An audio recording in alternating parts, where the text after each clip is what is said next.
I am John Victor Hall, and I am a Canadian English teacher. And I would like to explain a very popular video today.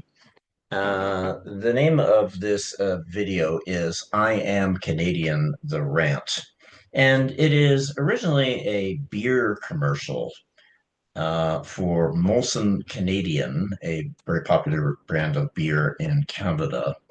It was released 25 years ago and it became extremely popular. There are many, many Canadians who know this commercial. They can tell you every word in the commercial, and it's still very popular today. There are lots of imitations of it and parodies of it, funny versions of it on the internet.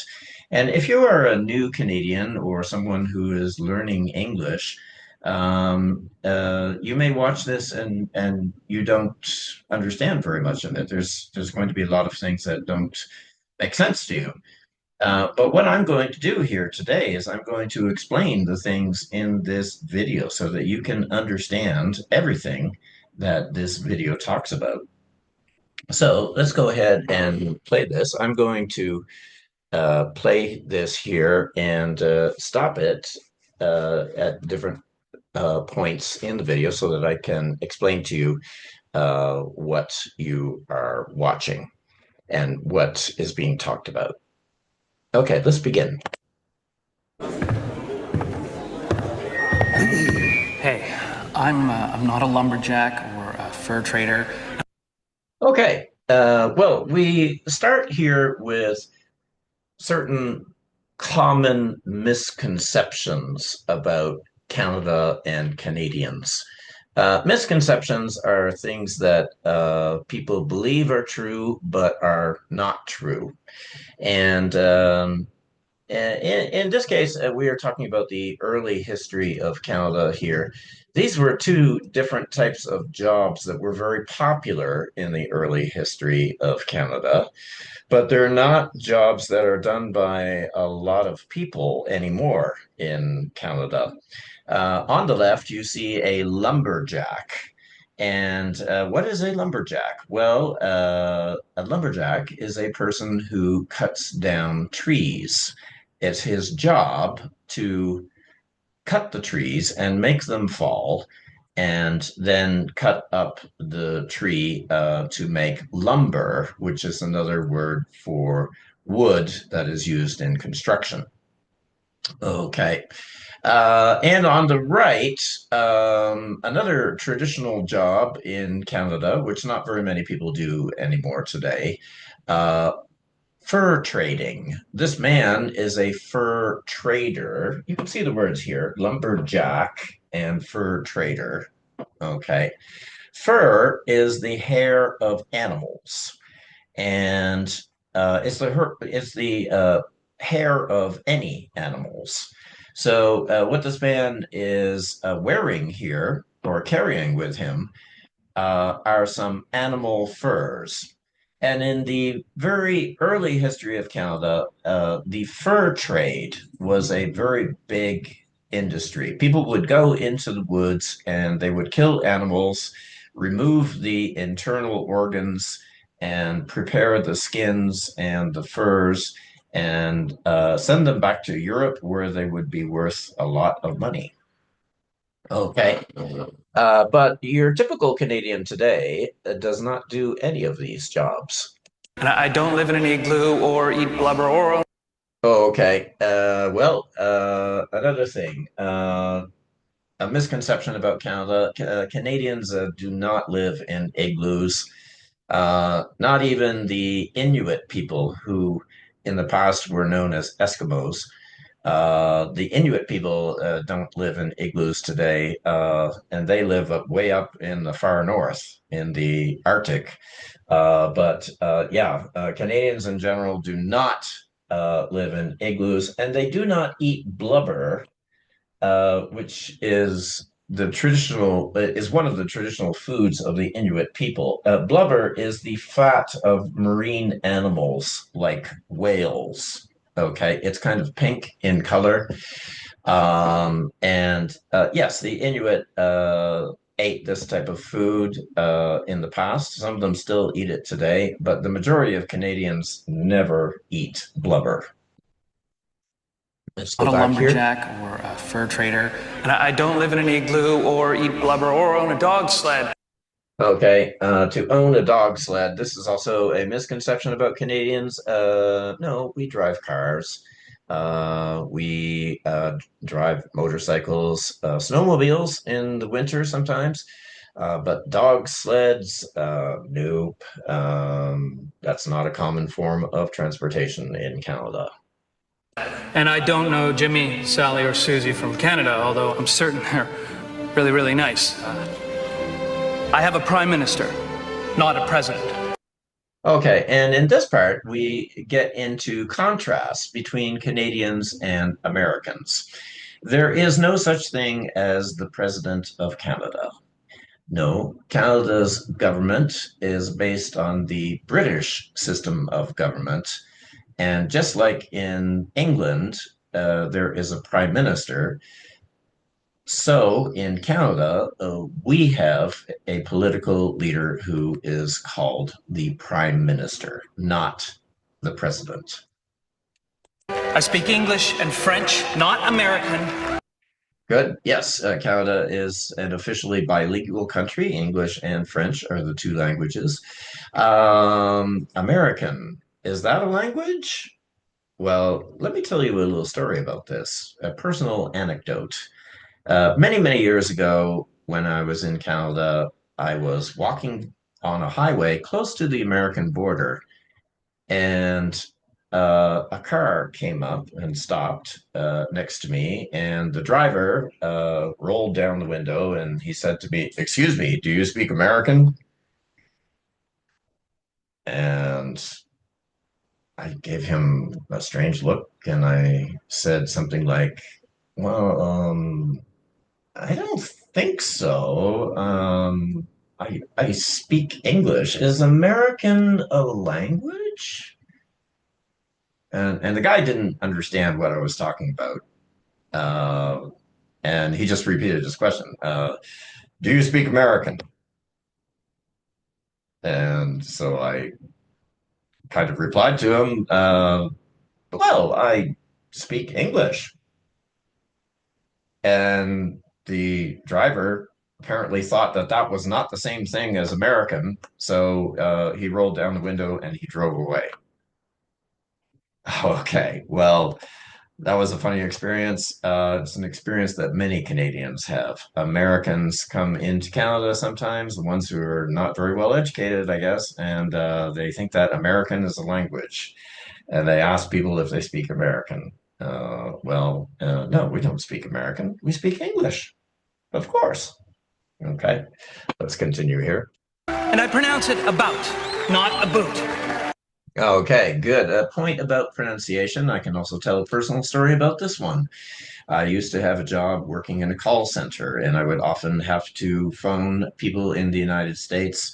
I would be explaining to them some technical issues and how to solve them, and those people would be listening to me, and suddenly at some point they would say, "You're a Canadian, aren't you?" And I would say, "Yeah, really?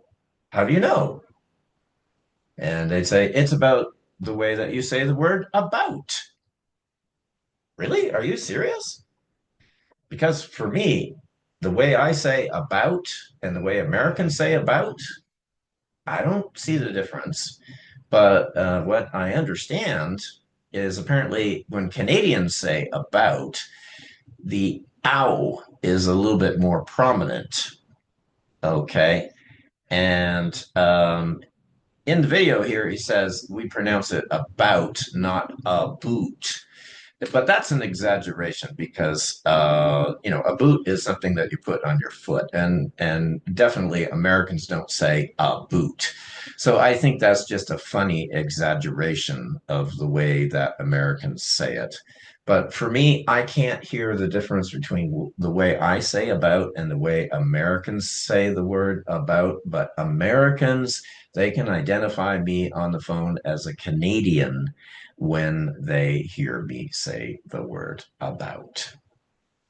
Okay, let's continue here. I can proudly sew my country's flag on my backpack. Okay, to sew is something that you do to make clothes. You take a needle and you put it through the material, you pull it out on the other side, and you repeat this over and over again. I'm not good at sewing, as you can see here, but yeah, Canadians sometimes will sew a small badge, which is the Canadian flag, on their backpack, the thing that you carry when you are traveling. Here we have sew, here we have backpack. Okay.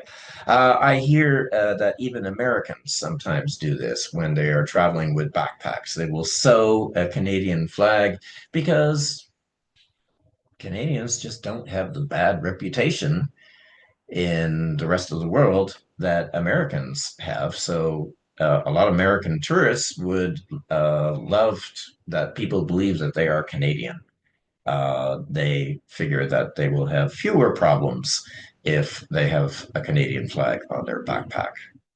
So, that's the thing. We Canadians, we don't do anything to make other countries angry, but Americans, yeah, they do. Okay, well, let's continue here. I believe in peacekeeping, not policing. Good. Okay. Peacekeeping and policing. Okay. Well, peacekeeping is a Canadian idea. A Canadian prime minister many years ago invented this idea. He went to the United Nations and proposed that the United Nations create a military peacekeeping force. And today we have United Nations peacekeepers. They are soldiers with guns, tanks, bombs, and they wear blue helmets on their heads. But they're different than other military forces because do they attack? No, they do not. In general, this is a simple explanation of what they do. They are permitted to defend themselves if they are attacked, but they do not attack. Basically, the job of peacekeepers is something like this. If you have one country here and you have another country here, and these two countries want to have a war, the United Nations peacekeepers will put themselves in the middle and separate the two countries. And that is how they keep the peace. Now, it's a very dangerous thing to do because, these two countries want to fight each other and the peacekeepers are in the middle. That's dangerous. Okay. But it is something that is sometimes very effective and prevents war. Policing is an American idea about the military. The American military believe that they need to attack other countries, invade other countries, and control those countries. They believe that the US military is like a global peace force. Sorry, not a global peace force. No, a global police force. Okay. Okay, good. Let's go on to the next topic, which is going to be immigration. Here we have diversity and assimilation. Okay, diversity is the Canadian attitude about immigration. Assimilation is the American attitude about immigration. Okay, let's explain this in more detail. Canada has many immigrants and especially refugees. Refugees come from countries that have had very serious wars. If you take recent wars in the world, Palestine, Syria, Ukraine, and many others, you will find that Canada accepts refugees from these countries, and we let them come to Canada so that they can be Canadian, but often people in Canada still identify according to their country of origin. So if you're from Ukraine and you're now a Canadian citizen, you call yourself a Ukrainian citizen, a Ukrainian Canadian. If you're from Syria and you are now a Canadian, you call yourself a Syrian Canadian. If you're from China and you now live in Canada, you call yourself Chinese Canadian. In the United States, immigrants usually don't do that. They come to the United States to assimilate into the culture and to be Americans. Okay. Now, let's play some more here. Diversity, not assimilation, and that the beaver is a truly proud and noble animal. Yes, okay. The beaver is a truly proud and noble animal. The beaver is the national animal, excuse me, of Canada. You will find the beaver on the Canadian nickel, which is the 5-cent coin. Beavers are very hard-working animals. They do the same thing that lumberjacks do. They cut down trees. A toque is a hat. A Chesterfield is a coach. Okay, there are a couple of Canadian words only used in Canada. Toque. A toque is a winter hat. And another word only used in Canada, Chesterfield. Chesterfield is used to refer to a couch or a sofa. We have 3 words that you can use in Canada: couch, sofa, and Chesterfield. They all mean the same thing. And it is pronounced Z, not Z, Z. Okay, and so here is something about Americans. In America, they teach their children that the last letter of the alphabet is called Z. That is different than most other English-speaking countries in the world. In other English-speaking countries in the world, the last letter of the alphabet is called Z. That's what Canadian children learn when they are in school. The last letter of the alphabet is Z. But because we're right next to the United States, we often use Z as well. So in Canada, you can call the last letter of the alphabet Z or Z. Canada is the second largest landmass. Good. Canada is the second largest landmass. Do you know what country is the largest landmass in the world? If you said Russia, then you've got it. Yes. Russia has the most land of any country in the world. Canada is the second largest. So let's continue. First nation in hockey and the best part of North America. Yes, Canada is the first nation of hockey. You can say that because in most of the international championships in hockey in the last 20 years or so, the winner has usually been Canada. Okay. We're quite good at Canada, and we're very proud of the fact that we're good at it. Okay. And let me see. And also, Canada, the best part of North America. Of course. My name is Joe, and I am Canadian. Thank you. And so notice how at the very end, after a very passionate speech, he very politely says, "Thank you." And that's the way that Canadians are. Yes, we're very, very polite. But don't forget, it may not seem like it, but we have a strong passion for our country. Okay, good. That is all for the analysis and explanation of this video for today. Soon I'm going to come out with another analysis and explanation. This time it's going to be for the video We Are Canadian. We Are Canadian is an updated version of I Am Canadian. We Are Canadian just came out very, very recently, and it's done by the same actor who appeared in this one here. But now he's 25 years older, and now he makes a speech about Canada, but the speech is more relevant to things that are happening in Canada this year. Okay, good. So I hope to see you soon with that, and yeah, remember, Canada is a great country.